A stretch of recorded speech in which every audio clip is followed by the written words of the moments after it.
Good morning. I'm Chandra Pasma, MPP for Ottawa West Nepean, an education critic for the Ontario NDP. I'm joined this morning by Karen Littlewood, President of the Ontario Secondary School Teachers Federation, Tamara Witcher, President of OSSTF District 30, and David Sykes from OSSTF District 30. We are here this morning to request that the Auditor General conduct an audit of Ontario's provincial schools. These schools, which are under the direct control of the Ministry of Education, support students who are blind, deaf, visually impaired, or deaf-blind. These are some of Ontario's most vulnerable students, and yet, year after year, they have been forced to learn in conditions that no parent in Ontario would find acceptable. The school buildings are crumbling and in a poor state of repair. You can see some of these conditions here yourself, and ask yourself whether you would find these conditions acceptable for your children. There are serious teacher shortages, which mean that students aren't receiving the supports they need or the education they deserve. There are far too many days when students arrive at school and are sent to the library for the day because there is no teacher available, so no learning will take place. Teachers and staff who provide specific supports are being pulled from their assignments to cover classrooms instead, which means students don't get oral language instruction or special education supports or updated safety or psychological assessments. And most seriously of all, there are allegations of abuse and discrimination that are putting students and workers at risk. To give just one example out of many, following a violent incident in December 2022, a Ministry of Labour investigator found that student safety plans at that particular school had not been updated for years. The investigator also concluded that the system in place to deal with emergencies, which required teachers to leave the classroom to hand a card to another staff member or student, was ineffective. And what did the school do in response? They implemented a new system in which a cowbell should be rung if there is an emergency. A cowbell in a school with deaf students, deaf teachers, and deaf staff. Former students, parents, teachers, education workers, OSSTF, and others have called on the Minister of Education to please investigate and put a stop to these horrific conditions. He has ignored their pleas. There are no elected trustees here for parents to turn to. There is only the Minister. That's why we need the Auditor General to investigate as the only one who can compel some accountability and action from this Minister. Nous sommes ici ce matin pour demander à la vérificatrice générale d'examiner les écoles provinciales qui sont sous le contrôle direct du ministre de l'Éducation. Les étudiants, les parents, les enseignants et le syndicat ont soulevé des inquiétudes au sujet des conditions dans ces écoles maintes fois, mais le ministre ne les écoute pas. Ces étudiants sont parmi les plus vulnérables dans notre province. Il est inacceptable qu'ils soient forcés d'apprendre dans ces conditions. Et juste pour être clair, cette demande ne concerne pas le consortium Centre Jules Léger, qui est géré par un conseil élu et ne fait pas l'objet des mêmes allégations. So just to be very clear, this request does not include the consortium Centre Jules Léger, which is under the control of an elected school board and is not subject to the same allegations. And now I'm going to turn it over to Tamara Witcher, President of OSSTF District 30.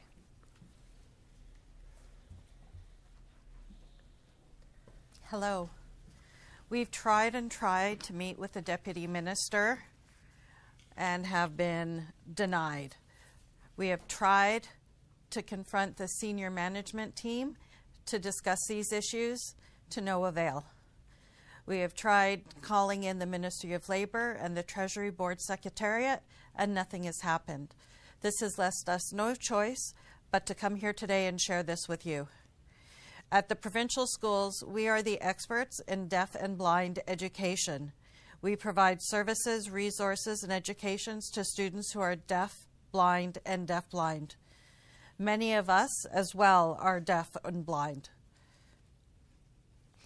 We have the same lived experiences as our students. We are the educators who ensure they have access to education. We ensure they develop the potential to become successful, and we provide the respect and dignity to these students. We care about them and their families. Although we believe that our schools are the best places for the deaf, blind, and deafblind, the government has starved us of funding, of resources, and staffing to the point that there are long-standing staffing crises. There is neglect from the top down, and we continue to try and provide the students with everything that we have, but we know that the students and families deserve so much more.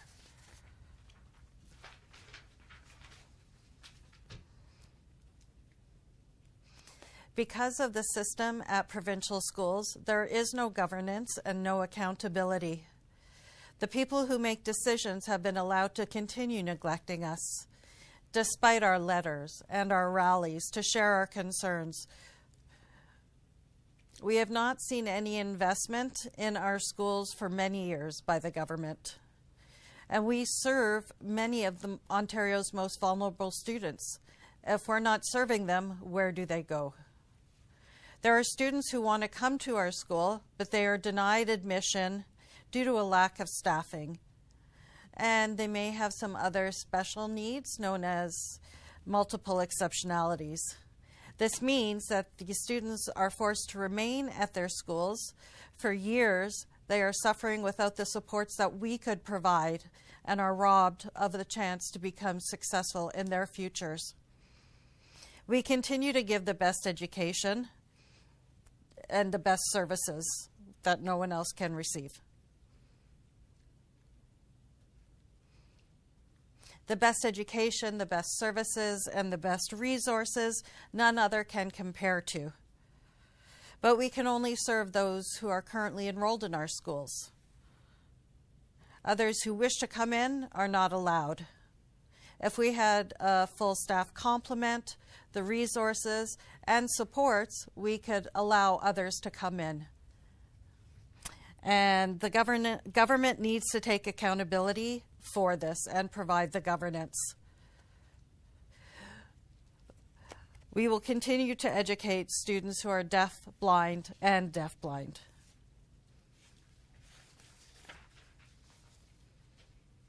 The provincial schools serve deaf and blind children from birth till they complete high school or until they turn 21 by providing important services and supports to them and their families. The wait list for deaf and blind babies is now 160 families and getting longer by the week. We used to have 35 preschool home visiting teachers, and unfortunately we now only have 15. So those families that are not receiving those supports are going to be impacted for life. And we know the reason for this is the lack of appropriate staffing. Unfortunately, the education, we know why there is a staffing crisis. While all the schools are experiencing staff shortages, the problem is even worse at provincial schools.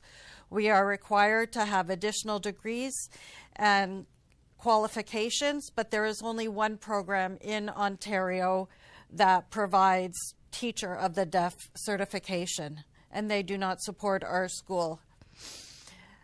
Another example is the deaf-blind qualifications program has not been offered since 2018, and who is going to be replacing those teachers for deaf-blind students in the future if the programs are not available? Our on-call supply teachers are not unionized and are the lowest paid of any school board in Ontario. For our teachers, requests for professional development, which is at the heart of teaching, are chronically denied due to inappropriate resources and inappropriate lack of staffing. They're denied. To get new equipment, we have to beg and wait many months in order to be turned down. The disrespect by the administrators is terrible. And the reason why we're here is because of how much we value our students. Any reports of discrimination and harassment are swept underneath the rug. All of these examples shows how zero investment in our schools affects the future of our students. We hope the Ministry of Education and the Deputy Minister will stop neglecting us and will listen to us, take our concerns seriously, discuss with us ways to resolve all of these issues and to take accountability. Thank you. Now I'd like to invite Julian Abraham, who's the parent of a current student at one of these schools, to speak. Julian?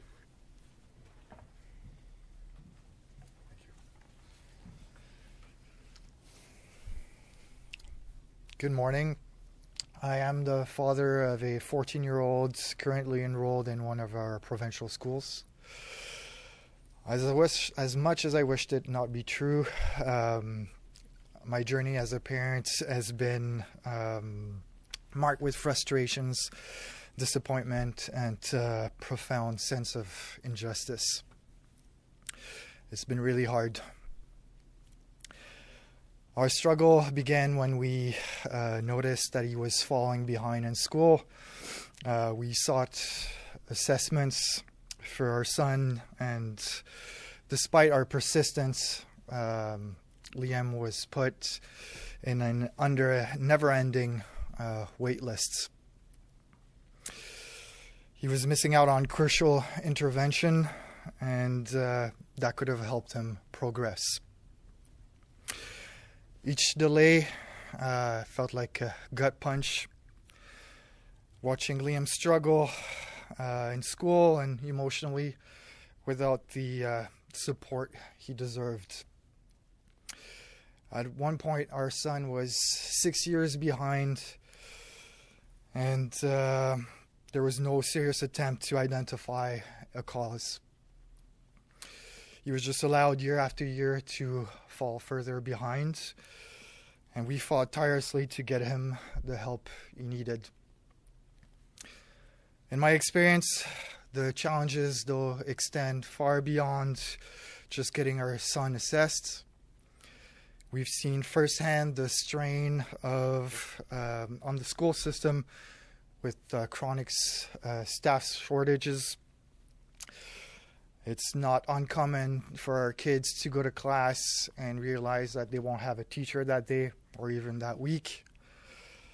I don't know if you can imagine having a 12-year-old that's 6 years behind reading at a grade 2 level, and there's no one in class to help him catch up. I do need to point out that these schools are more than buildings. They are sanctuaries for kids. They're a place where they can grow and thrive. They are a place where they are accepted and valued for who they are. They need to be protected, not dismantled. While I'm really grateful for all the dedicated individuals trying really hard and working within this system, it's evidence that more needs to be done to ensure that every child receives the supports they need to thrive. I'm tired of watching our son fall through the cracks and other kids like him. Every child deserves a chance to succeed. It's time for the system to step up and to do better, because our kids deserve nothing less. My son is also part of the future of this country. Thank you.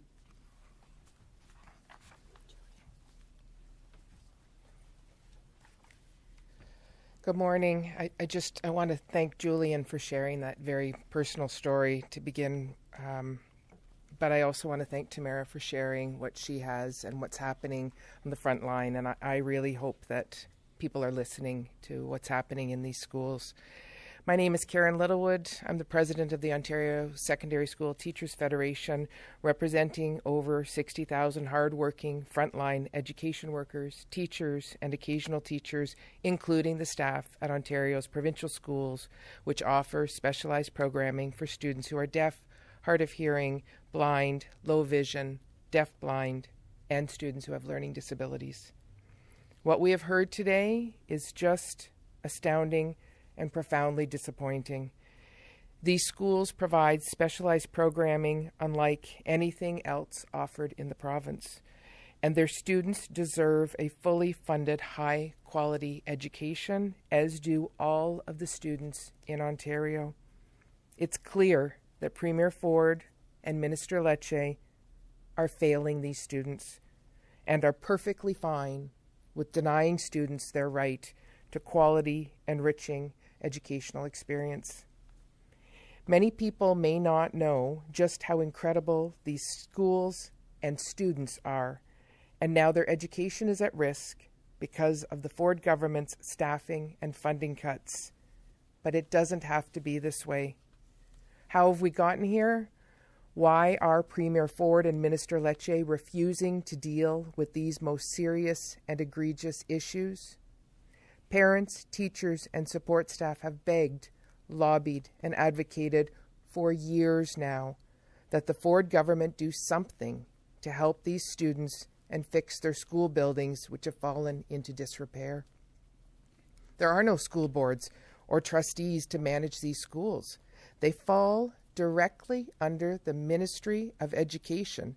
Minister Lecce ultimately has full authority and responsibility for these students and the quality of their education. With a stroke of a pen, Minister Lecce could solve these issues. He could work with staff, listen to parents, students, and alumni, and develop a plan for solving these problems and getting students back on track, setting them up for success in the future, as he claims to care about. Yet Minister Lecce has done none of this. For years, the Ford government has let conditions worsen, simply hoping the issue would remain in the shadows. I want to thank Julian Abraham and local Provincial Schools Authority President and OSSTF member Tamara Witcher for speaking out today, for shining a light on this very serious issue. And thank you to the NDP and MPP Chandra Pasma as well for always supporting staff and students and for calling out and calling for an Auditor General investigation. Clearly, more transparency and accountability is desperately needed. Today is the culmination of repeated and sustained efforts by local OSSTF FASO leaders and staff, parents, plus students, alumni, and their families to garner the attention of the ministry, Premier Ford. Minister Lecce, I sure hope you're listening. Students can't afford to have you ignore them any longer. And now we will take questions. Stand by. We do have a call on the line. Hold on 1 second.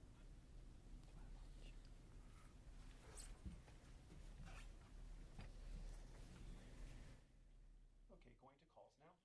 Please press star one should you have any questions. The first will come from Alan Hill at Queen's Park today. Please go ahead. Hi there. So, to be clear, your attempts to contact the Deputy Minister going to Kate Manson-Smith, is that correct? Yes, Kate is the Deputy Minister now at Education. Okay, so what exactly happened with those efforts? Like, did she not respond at all? Did she, give you guys the runaround? When you say that she wouldn't meet with you or wouldn't talk to you, what exactly are you saying?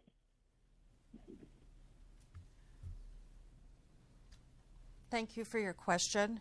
We have contacted the Deputy Minister and we were told to speak to others first to see if anything happened.